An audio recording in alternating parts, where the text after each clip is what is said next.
Good afternoon. It's Tuesday, September 20th. I'm Laura Cornfield, and this is IBA News, broadcasting from Jerusalem.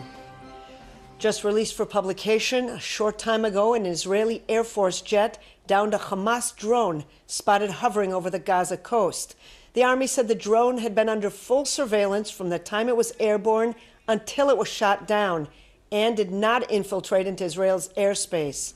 A statement released by the Army said it will not permit any violation of Israel's airspace and will act diligently against such efforts. The wave of terror continues and is showing no signs of abating. Soldiers deployed near Hebron foiled a stabbing attack this morning. IBA's Margot Dudkevich reports. Knife-wielding 16-year-old Palestinian terrorist Issa Terrera was shot dead by soldiers after he attempted to attack them at a checkpoint in Bani Naim, east of Hebron, this morning. There were no Israeli casualties. Late last night in the Abu Snena neighborhood in Hebron, soldiers overpowered and captured a Palestinian terrorist who attempted to stab them. He was handed over to the Shin Bet security agency for questioning. The incident occurred just hours after soldiers shot two Palestinian terrorists who attempted to stab troops outside the Cave of Patriarchs in Hebron. Meanwhile, in East Jerusalem, police decided to lift the closure on stores in areas shut yesterday following the stabbing of two police officers near Herod's Gate. Jerusalem Police Chief Yoram Levy said he decided to rescind the order following an assessment of the situation, adding that additional troops have been dispatched to the area and operational deployment altered. The terrorist, 20-year-old Ayman Kurd, the holder of an Israeli identity card from the East Jerusalem neighborhood of Ras Al Amud, followed the two police officers and attacked them from behind. He was shot and critically injured by one of the wounded officers. Overnight, security forces arrested three of Kurd's brothers, who reportedly praised their brother's actions. Police believe they may have assisted him. Doctors at Jerusalem Shaarei Tzedek Hospital said this morning the condition of the 38-year-old female police officer stabbed in the neck outside Herod's Gate yesterday remains serious. Overnight, she underwent surgery on her neck and spine. The condition of her 45-year-old male colleague hospitalized in Hadassah Ein Kerem, who was moderately wounded in the stabbing, remains stable. This morning's attack was the ninth since Friday, in the latest wave of lone wolf terror attacks that officials believe could escalate ahead of the upcoming Jewish high holidays. Margot Dudkevich, IBA News.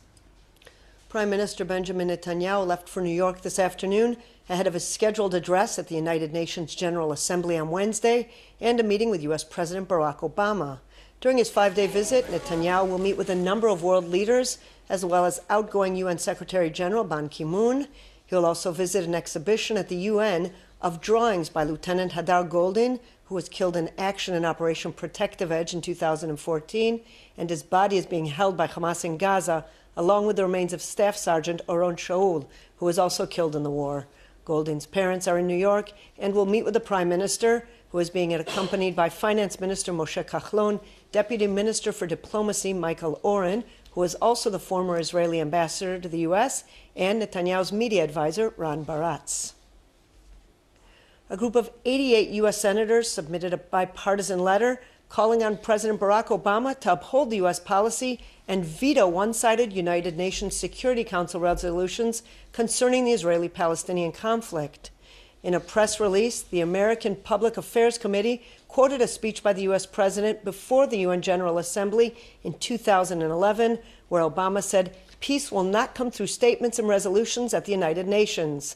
In the letter, the senators stated their commitment to the two-state solution, saying it is the only way to resolve the conflict through direct negotiations.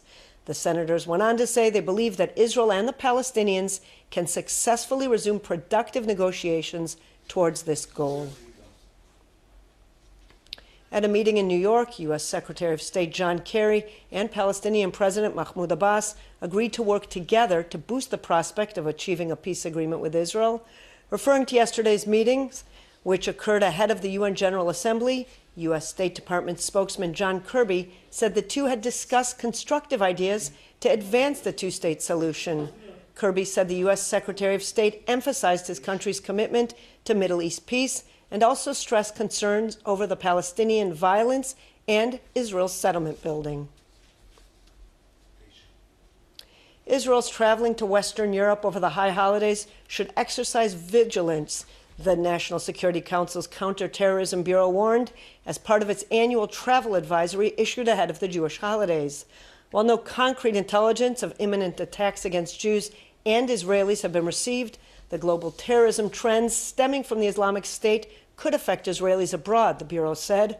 It also reaffirmed its strict warning against traveling to the Sinai Peninsula as well as to Turkey, but emphasized that this does not refer to Israelis traveling in transit via Istanbul if they remain within the secure areas of the airport there. The Bureau also advised against traveling to southern Thailand, Indian Kashmir, and Mindanao Island in the Philippines, and also advised to refrain from visiting the Horn of Africa and Western African countries such as Cameroon, Niger, and Nigeria due to the threat of the Al-Shabaab, Boko Haram, and Islamic State operating there, and also in Chad and North Africa, where Al-Qaeda is known to be active. The Jordanian government has requested from Einat Schlein, Israel's ambassador in Amman, to provide full details concerning the death of its national, Saeed Amro, who was shot dead by border police Friday outside the old city's Damascus gate when he attempted to stab them. Shortly after the incident, Jordan's foreign minister issued a statement accusing Israel of committing premeditated murder. Earlier this week, Israel's foreign ministry sent video footage to Amman showing the attack and confirmed that there is ongoing dialogue between the two countries on the subject, including an update on the details of the incident. Amro was buried in Amman yesterday.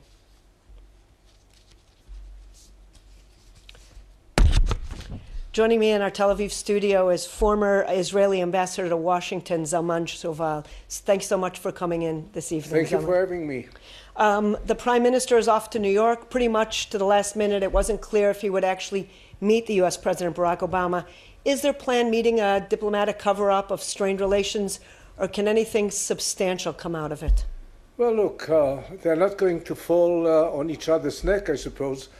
But it's an important meeting. Nevertheless, it's important for Israel and for Netanyahu to thank Obama, to thank the United States for this very generous, I think, defense-related agreement, which we just signed a few days ago.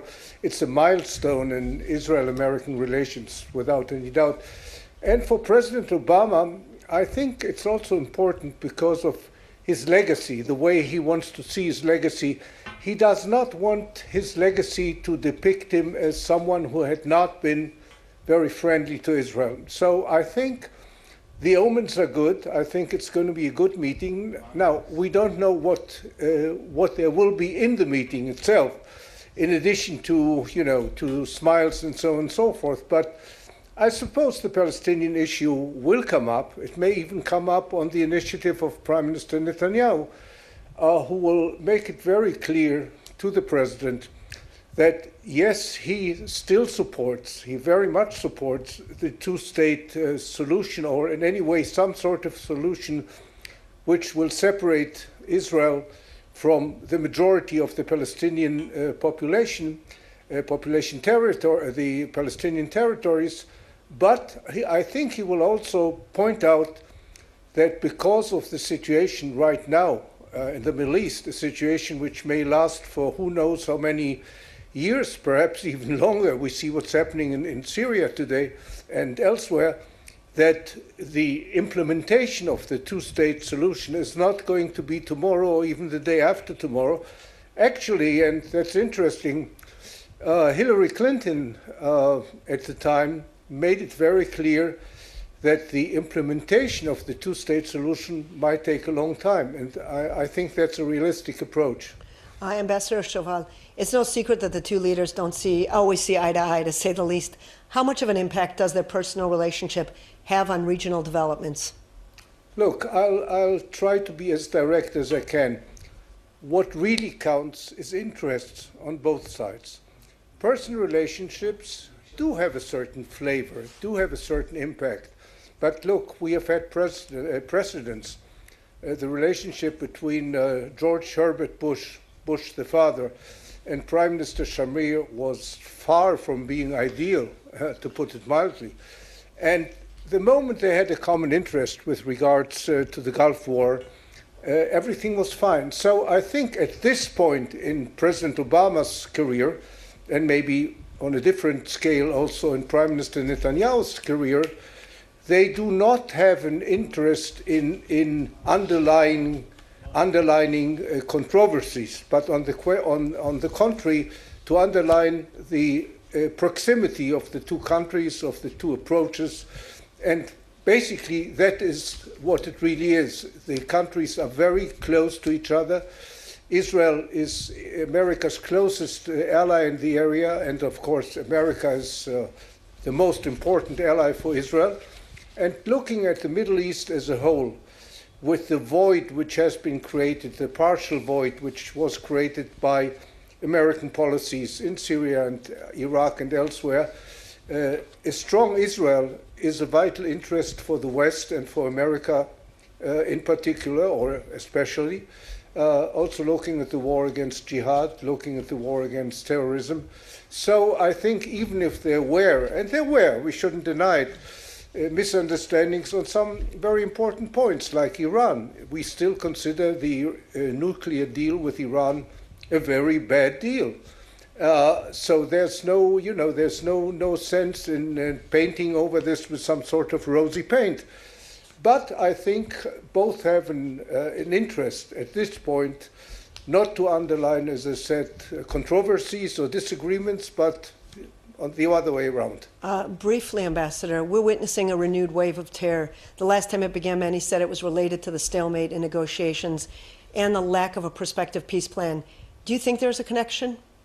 Well, I think I addressed this point before when I said, in principle, there is no disagreement between Israel and the American administration, at least this administration, and previous administrations as well. I would say all the way from, from even before Clinton, President Clinton.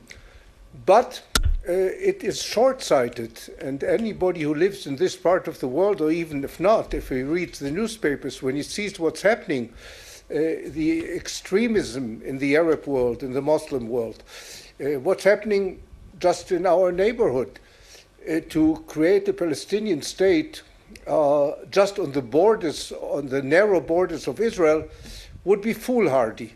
And therefore, in order to really make progress, we have to do what Winston Churchill used to call to make haste slowly. You recently served as the Prime Minister's Special Envoy to the United States and Europe. Under that hat, what is Israel willing to do to help jumpstart the peace process? I'm sorry, I couldn't hear the last question. You recently served as the Prime Minister's Special Envoy to the U.S. and Europe. Under that hat, what is Israel willing to do to help jumpstart the peace process? Well, look, Israel can do really very little. It's up to the Palestinians to acknowledge that they have an interest in creating peace between themselves and Israel, that they are willing to recognize Israel as the state of the Jewish people, which they have not done so far. Of course, make a bigger effort than they're doing right now, as we can see, in combating terrorism and combating incitement to terrorism and so on and so forth. I'm sure there will be some people who will say, well, Israel could make a gesture, perhaps stop building in the settlements outside of the settlement blocks for a number of months or for a year or whatever. There will be suggestions like that, but if such ideas come up, Israel will say, look, we have done that. We have been there, done that. We have stopped settlement building some years ago for almost a year. There was absolutely no positive response from the Palestinian side. So maybe, whether he is just not willing or maybe he's just not able, Mr. Abu Mazen, Mr. Abbas, is unable to do the elementary things which is needed in order to create at least an atmosphere for peace. But as I said, to reach a final agreement on peace, because of the attitude on the Palestinian side, not recognizing Israel as the Jewish state and not agreeing to cancel the so-called right of return. Certainly. And Abu Mazen just the other day said, yeah, we want to go back to all those places Certainly. inside Israel, not just in the territories. As long as that attitude won't change, I'm afraid the present situation, although it's not a very pleasant one, probably will have to continue for quite some time. Ambassador Zalman Shoval, former Israeli ambassador to the United States, thank you so much for coming in and sharing your knowledge. Thank you very much. Turning to the United States, where security forces captured the Afghanistan-born American suspected of carrying out the recent bombing in New York City that wounded 29 people and planting other explosives in New York and New Jersey.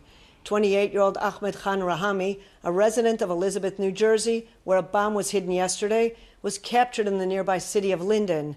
2 officers were shot during the arrest, and Rahami was wounded and taken by ambulance to a local hospital. The recent attacks came as world leaders prepared to gather at the United Nations for the annual General Assembly this week. The motives behind the incident still remain unclear at this time, although authorities now believe there was an apparent link to terrorism. While the FBI has no concrete evidence of a terror cell operating in the area, they haven't ruled out the possibility that more people were involved. Based on the information we have now, we have every reason to believe this was an act of terror. We will be going into some detail, and there is still a long investigation ahead, but now we have, as I said, every reason to believe this was an act of terror. So I want people to be patient because it will be an ongoing investigation. I want people to be vigilant. And finally, as I said, even though this suspect is apprehended, I've said over the last 24 hours, we will have a very strong and visible NYPD presence because of this incident and obviously because of the United Nations General Assembly. Question about cells. I have no indication that there is a cell operating in the area or in the city. The investigation is ongoing, so as we develop more information, we continue to go, but I have no indication that there's a cell operating here. The week-long truce in Syria appears to be over, according to the Syrian army. Similar comments were made by rebel groups operating in the country, who also commented on violations of the U.S. and Russia-brokered ceasefire agreement. Yesterday, 18 trucks and a humanitarian aid convoy were hit by fighter jets believed to belong to the Syrian or Russian Air Force, leaving at least 12 dead and hundreds of thousands of Syrians stranded without the much-needed assistance. The U.S. expressed outrage at the strike near the rebel-held town of al-Kubra, saying the route of the convoy was known to both Russia and Syria. Today, the United Nations suspended all relief trucks into the war-torn country. This latest incident comes after the accidental bombing on Saturday of Syrian troops by U.S. warplanes, killing more than 60 soldiers. In an effort to get the ceasefire back on track, American and Russian officials met in New York today to discuss ways of moving forward. U.S. Secretary of State John Kerry, meanwhile, urged Russia to control Assad. Well, the Syrians didn't make the deal. The Russians made the agreement, so we need to see what the Russians say. But the important thing is the Russians need to control Assad, who evidently is indiscriminately bombing, including on humanitarian convoys. So let's wait and see. We'll collect the facts. We need to see where we are, and then we'll make a judgment. But we don't have all the facts at this point. Back here at home, sirens sounded out across the country at short intervals today, sending school pupils and civilians to shelters and security rooms as part of the nationwide 4-day home front command drill. Sirens will also be sounded a second time shortly after 7 o'clock this evening. Dubbed Standing Firm, the exercise aims to train citizens to enter safe zones or protected areas at home, in schools, and workplaces. Just last week, military officials warned that in the event of a multi-front war, Israel may be struck by up to 230,000 missiles and rockets, with an estimated 10,000 evading Israel's missile defense batteries and placing most of Israel under fire. Officials said such a scenario will involve Hezbollah, Iran, Syria, and Hamas. The Home Front Command has been working with the country's government and emergency services, along with local council authorities, to prepare for such a scenario. Chaos on the highways in the Tel Aviv region today continued amid Israel Railway's 8-day repair project to upgrade the country's rail system. Major snarl-ups occurred on numerous highways, with motorists forced to spend hours in traffic jams. During the repairs, 3 of Tel Aviv's 4 major stations, Savidor, the University, and Hashalom, remain closed. While the Transportation Ministry is operating special buses to shuttle an estimated 30,000 commuters, many motorists opted to use their private vehicles and brave the traffic congestion. Already at 10 o'clock this morning, the Police Traffic Division reported heavy congestion on more than 10 major highways. The Prison Parole Board has approved the early release of convicted Rabbi Yoshio Pinto, who has so far served 2/3 of his 1-year sentence. The board granted Pinto's request, citing his poor health condition. Barring last-minute objections by the prosecution, Pinto is slated to go free on Sunday. The well-known rabbi was sentenced to 1 year in prison for attempting to bribe Ephraim Bracha, who served as head of the police's National Fraud Squad, in exchange for information about corruption investigations into several charities he ran. Bracha rejected the bribes and reported the attempts to his superiors.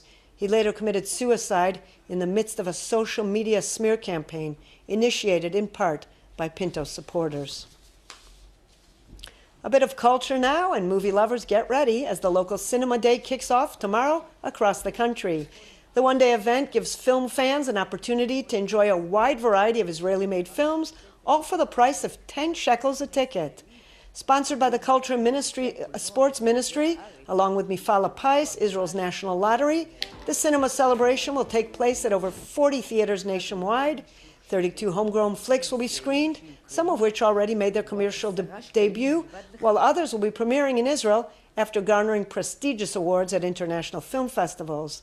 Now in its 3rd year, Israeli Cinema Day will take place throughout the day Wednesday and until midnight. Again, all for the low cost of 10 shekels a ticket. In local money matters, shares were mixed on the Tel Aviv Stock Exchange, while the shekel was mixed in foreign currency trading. Here are the numbers.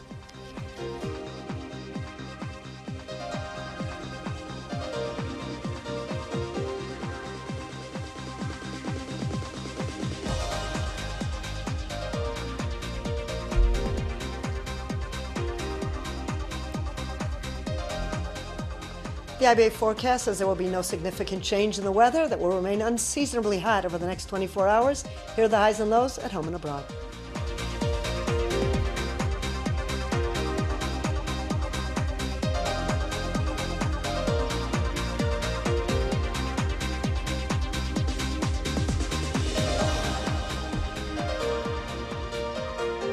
And that's all for this newscast. Please join us again tomorrow, same time, same channel, when Elon Eslin Levy will be back at this desk. I'm Laura Cornfield, wishing you a good evening and shalom from Jerusalem.